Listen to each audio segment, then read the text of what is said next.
अशोक भाई, देखिए ये बहुत अच्छी बात है अगर इस तरह का विचार उन बहन के मन में आ रहा है, इसका जी मतलब हाँ। आप कुछ काम कर रहे हैं। सबसे बड़ा जी जो सूचकांक है, इंडिकेटर है मेरे लिए, ये अति प्रशंसनीय बात है कि जी हाँ।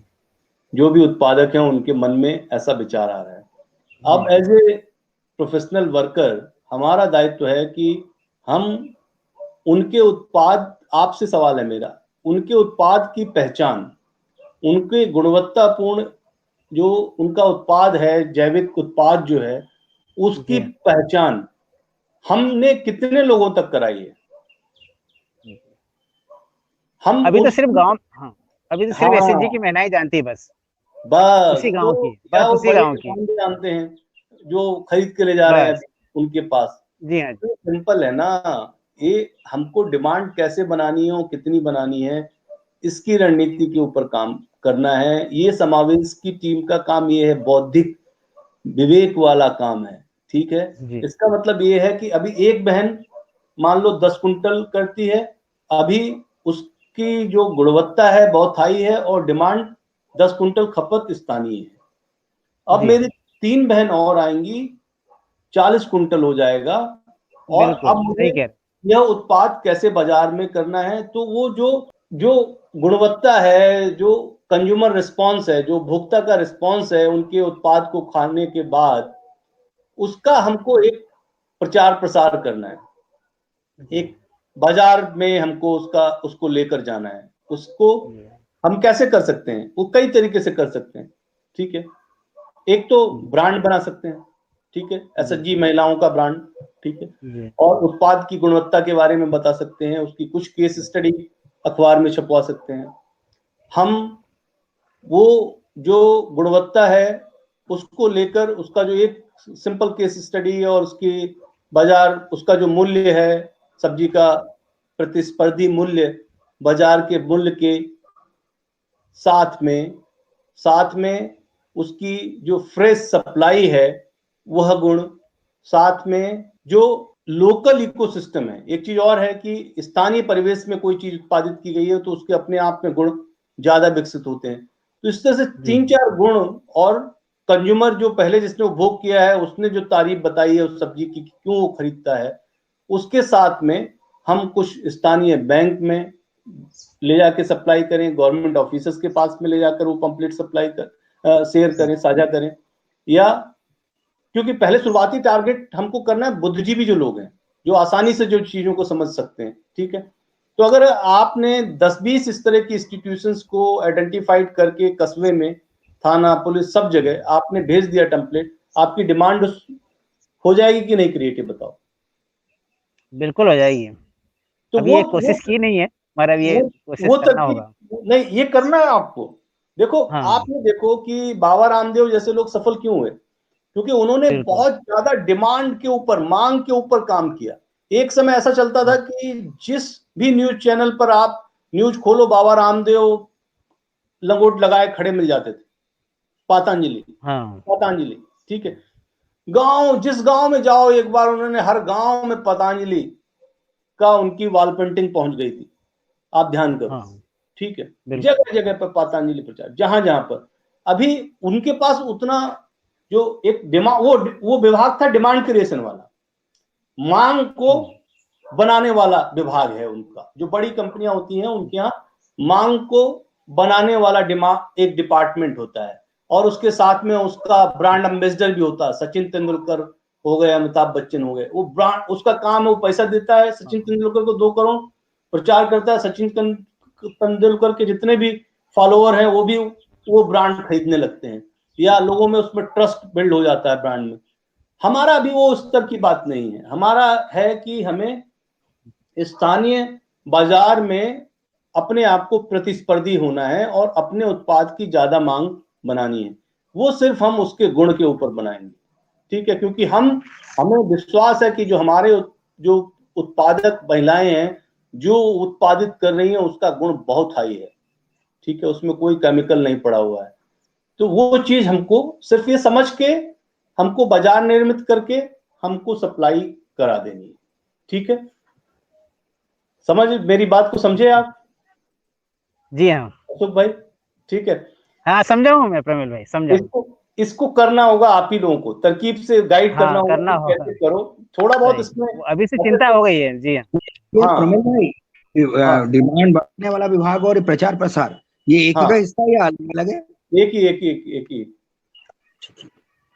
ठीक है, प्रचार प्रसार डिमांड क्रिएशन एक ही है बात। ठीक है, ठीक है। अगला सवाल अजीत भाई। हाँ, और भी किसी साथी का अभी जो चर्चा हुई थी अपनी, जो सुमेल भाई ने एक जो 3 पूरा आपको सब्जी के उत्पादन का, कि कैसे उत्पादन होगा, उसमें कौन लोग शामिल होते हैं, उसका मार्केट लिंकेज क्या होगा, और उसका कैसे आप बाजार तक पहुंचेंगे, कैसे आप बाजार निर्मित करेंगे, तो इसके बारे में जो एक आपको वर्ल्ड व्यू बनाया है, उस पे यदि साथियों के कुछ सवाल हों तो वो पूछ ले, और फिर हम लोग अगले 5-10 मिनट के बाद आगे बढ़ेंगे। हेलो प्रमेल भाई, हाँ भाई। एक चीज और, एक दो चीज और थी इसमें, कि जैसे हम ये देख रहे हैं कि स्थानीय स्तर पर जो सब्जियों की बात कर रहे हैं, तो बहुत सारी ऐसी सब्जी थी जो बहुत पौष्टिक तत्व वाली सब्जियां, जैसे यहाँ पे तुरई बहुत पैदा होती थी एक जमाने में, है ना। और एक कोला का, एक कद्दू का एक रूप होता था सफेद वाला, जिसका वो पेठा पेठा बनता है हाँ ना। और तो इस तरह की मैं मतलब उदाहरण दे रहा हूँ, ऐसे बहुत सारी सब्जियां जो बिल्कुल विलुप्त हो गई हैं, जो बहुत ही पौष्टिक होती थी, और भाजियां भी। यहाँ पे कम से कम इस एरिया में 16 से 17 तरह की भाजियां जो स्थानीय स्तर पर बिना पैसों की होती है और सबसे पौष्टिक होती हैं, तो पत्ते वाली भाजियां भाजियां वो बिल्कुल लोग उसका उपयोग नहीं करते हैं। और तो ये एक मार्ग चला गया। तो कैसे ये चीजों का एक वापस ये चक्र वापस आए, क्योंकि कहीं ना कहीं एक चक्र भी है, कीड़ों की बात करें और चीजों की बात करते हैं, तो सब्जियां साग भाजियों को भी अपना एक चक्र होता होगा। मैं ज्यादा नहीं जानता इसके बारे में, लेकिन वो उससे कीटनाशक ये कीट हैं, पतंगे हैं, इनके भी बहुत फर्क पड़ता है शायद। तो ये, और कैसे इन चीजों को वापस आए, क्या ऐसे रणनीतियां या तरीके अपनाएं ताकि वो वापस चीजें आए जो लोगों तक वो अच्छे से वापस पहुंच जाए, घर घर पहुंच। बहुत अच्छा सवाल है आपका। देखिए, पहली बात तो ये होता है कि कई बार, जैसे कोला जो सब्जी आपने बताई, पेठा बताई, उसका बाजार में मांग ही उसकी खत्म हो जाती है, तो किसान उसको लगाना बंद कर देता है, क्योंकि उसकी एज सच ज़्यादा सब्जी लोग खाना पसंद नहीं करते, क्योंकि वो मिठाई वाला फल है। ठीक है, तो एक सिर्फ इसी का एग्जाम्पल लेकर अगर मैं बात करूं, तो पेठा आगरा का बहुत फेमस है।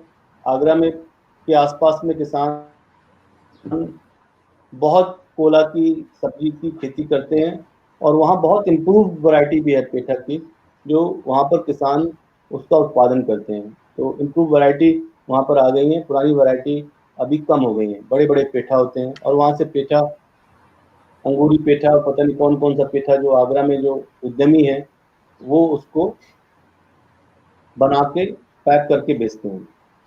अब यहाँ पर आप ये देखो कि आपको अध्ययन करना है कि क्या कभी पेठा की मिठाई उस क्षेत्र में बनती थी।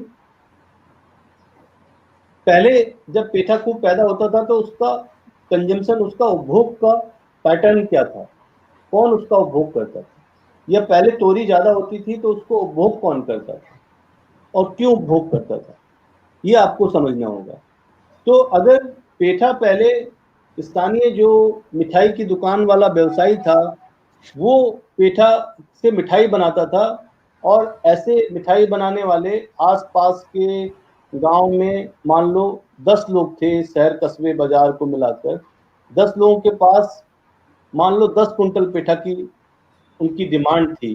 ठीक है, तो वो खत्म हो गई, वो मिठाई बनना भी बंद हो गई। ठीक है, हम यहाँ क्या कर सकते हैं, हमारा इंटरवेंशन क्या हो सकता है। पेठा हम प्रमोट कर सकते हैं, पेठा बहुत पौष्टिक चीज है। पेठा की मिठाई प्रमोट कर सकते हैं, सस्ती मिठाई प्रमोट कर सकते हैं। लोकल इकोनॉमी में बहुत महत्वपूर्ण है कि स्थानीय रॉ मटेरियल के आधारित उद्यम स्थापित किए जाएं, ना कि ऐसे उद्यम स्थापित किए जाएं जहां से बाहर से रॉ मटेरियल आ रहा है। ठीक है, वो टेस्ट भी उस तरह का विकसित किया जाए, बाहर बेचा जाए माल। ठीक है, तो वो अगर हम कुछ वहाँ के जो मिठाई वाली दुकान वाले लोग हैं, चाय वाले लोग हैं, उनसे हम बातचीत कर सकते हैं कि पेठा की मिठाई बिकेगी कि नहीं बिकेगी, और कैसे, क्या पता अभी अभी जो नई पीढ़ी है उसको पेठा की मिठाई बनानी ना आती हो, उसके लिए हम प्रशिक्षण कैसे ऑर्गेनाइज कर सकते हैं, गूगल पर सब उसकी रेसिपी है, कैसे बनती है मिठाई, वो हम समझ सकते हैं। और वो हमारा रोल वहां पर है समर्थन का, कि हम उसको प्रमोट कर सकते हैं कि मिठाई कैसे पेठा की बनती है। हम फ्री में भी टेस्ट कुछ करवा सकते हैं लोगों को कि भाई खाओ इसको, एक कैंपेन टाइप का है। फिर क्या होगा, उसकी डिमांड बनेगी। मान लो अभी तो 2 किसान, कोई भूला भटका किसी की बेल लग रही है पेठा की, और आप 4 पेठा ला के आपने उसको पानी, चूना के पानी में खौलाते हैं, उसके बाद चाशनी डालते हैं, 2 तार की 3 तार की, कितनी चाशनी मेरी पत्नी को पता होगी, मुझे नहीं पता है, लेकिन वो बना के फिर रखा जाता है। उसमें खुशबू भी पड़ती है अलग अलग तरह की, उसमें केवड़ा की खुशबू भी पड़ती है, गुलाब जल की खुशबू पड़ती है।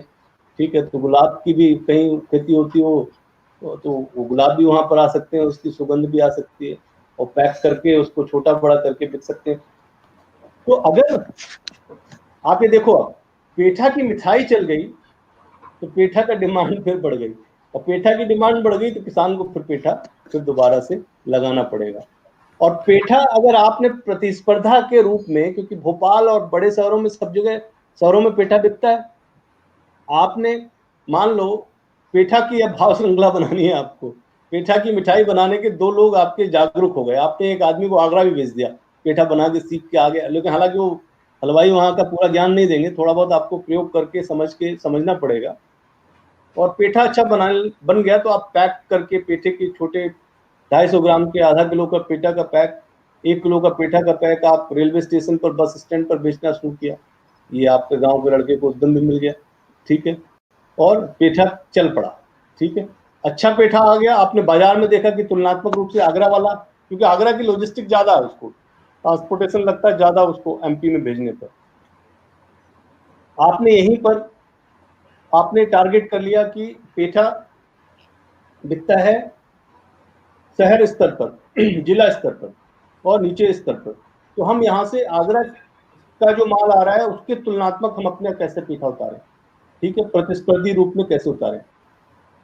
एक को यह उदाहरण बता रहा हूं कि जब एक भाव श्रृंखला जो पहले थी हमारे क्षेत्र में, एक किसी भी उत्पाद की, और वो गायब हो गई या कम हो गई, तो उससे पूरा व्यापारी पर भी नुकसान पड़ा, और उत्पादक जो हमारा किसान है उस पर भी उसका नुकसान हुआ। तो दोनों को हम बिल्ड कर सकते हैं, दोनों के साथ। भाव श्रृंखला जब हम कहते हैं तो हमको कई लोगों के साथ काम करना पड़ता है, एक के साथ काम नहीं करना पड़ता। आपने देखा होगा इसमें मैंने कितने मेंशन किए हैं। ठीक है, ये तीर बनाए जो नीचे तक 3 लेवल पर लोग किए, वही बात है, फर्क सिर्फ सब्जी किचन गार्डन के रूप में उत्पादित करना और भाव श्रृंखला निर्मित करना, सब्जी की, दोनों में फर्क है। भाव श्रृंखला में हर स्तर पर आपको काम करना होता है। तो मैं तो बहुत अच्छा लग रहा है मुझे इस तरह के आप सवाल कर रहे हैं। ठीक है, इसी तरह से आप तोरी का भी आप पता कीजिए, तोरी को किसने रिप्लेस कर दिया, तोरी की वैरायटी में चेंज हुआ। पहले कुमड़ा था, अब खाने में कुमड़ा लोग नहीं खाते हैं। पहले लौकी इतनी इतनी बड़ी होती थी, कहाँ कौन लोग खाते हैं लौकी। पहले बनता था 5 और 10 किलो के बर्तन में सब्जी गांव में। ठीक है, अब बनती है 1 किलो के बर्तन में सब्जी, 2 के 3 लोग परिवार में। ठीक है, आपने देखा होगा कि नहीं, आप समझिए इस बात को कि कद्दू की जो पहले वैरायटी थी इतनी बड़ी, अभी लॉकडाउन में लोगों को चाहिए कद्दू इतना बड़ा, क्योंकि कटा हुआ कद्दू लोग प्रेफर नहीं कर रहे, लोग जो छोटे कद्दू थे खटाखट बिक रहे। तो आप ये देखना पड़ेगा कि जो तोरी की जो सब्जी पहले उत्पादित करते थे पुरानी, वो कितनी बड़ी साइज में थी। अब उपभोक्ता को कैसी सब्जी चाहिए, हमको वैरायटी दूसरी लाके लगानी है या क्या करना है, या उस सब्जी को कैसे हमको किस उपभोक्ता को टारगेट करना है, वो एक विषय है। ठीक है, उस तरह से समझेंगे हम लोग तो इसके ऊपर काम हो सकता है, बिल्कुल हो सकता है। ठीक है, और कोई साथी? हाँ, और भी साथियों के लिए कोई सवाल हैं तो पूछ लें, अन्यथा फिर हम लोग आगे बढ़ें। बताइए, आप लोगों के और कोई सवाल हैं दूसरे साथियों के, पन्ना से और दूसरी जगहों से? मुझे ऐसा लग रहा है कि कई सारे साथी डिस्कनेक्ट हो गए हैं। हेलो। हाँ परमेश्वरी, बताइए। हाँ, मैं प्रेमल जी से मैं ये बात करना चाहता हूँ कि कुछ हमने पौधे ऐसे लगवाए हैं जो पूर्ण रूप से स्वस्थ हैं और बड़े बढ़िया उसमें पत्ते और हर एक चीज से मान स्वस्थ है पूरे तरह से, लेकिन उनमें अगर फूल लग रहा है तो वो झड़ जाता है, उसमें फल नहीं लग पाता है। ये तो परमेश्वरी आपका ये सवाल प्रमेल जी को दे दिया गया है, उस पर अपन बाद में आएंगे। अभी ये बात हो रही थी कि अभी जो चर्चा हुई है शुरुआती जी एक जी जी तो पूरी समझ बनाने की कि अभी खाली किचन गार्डन लगाना और किचन गार्डन लगा के उसको सभी महिलाओं को जोड़ के उनके माल को, उनकी सब्जियों को, उनके मतलब उनके पोषण के अलावा बाजार तक जी पहुंचाने के लिए जी जिस जी तरह की एक समझ जी की जी। जरूरत है, उस पर तो कोई सवाल हो तो पूछ लीजिए। बाकी उसके बाद इन सारे सवालों पे वो आने ही वाले हैं। जी जी। तो उसके लिए मार्केटिंग की तो सर इसमें हमें समस्या नहीं दिख रही है जहाँ तक है सब्जी में, क्योंकि हर एक चीज का मार्केट बनाने के लिए प्रेमल भाई ने बता ही दिया है कि ये प्रचार प्रसार और ये सब चीजें वो तरीके हमने सीखे भी हैं और बहुत सारे तरीके हमने किए भी हैं। सरस मेला जैसे लगते हैं, बड़े बड़े मेले लगते हैं, उनमें बहुत सारे स्टॉल लगते हैं, हर एक जिले के लगते हैं, वहाँ पे बहुत सारे लोग आते हैं और अपने माल की बढ़ा करके और उसको उसके गुण बता करके और उसको सेल करने में ये हमने किया भी है। और यहाँ पे अभी एक पास में हमारे एक दहलान चौकी है जो आंवला का मुरब्बा बना रहा था एक सदस्य, उसके मुरब्बे को हमने नेट के माध्यम से और आकाशवाणी के माध्यम से और इन सरस मेलों के माध्यम से जो लगते हैं बड़े बड़े, तो इनके माध्यम से हमने प्रचार प्रसार भी करवाया है और आज उसका मुरब्बा बहुत ज़्यादा विकसित भी है, चल रहा है। तो मार्केटिंग बनाने में ज़्यादा दिक्कत नहीं है सब्जी के लिए, जो अगर हम सोचें। तो बाकी और किसी साथी के सवाल हैं या आगे बढ़े अपन?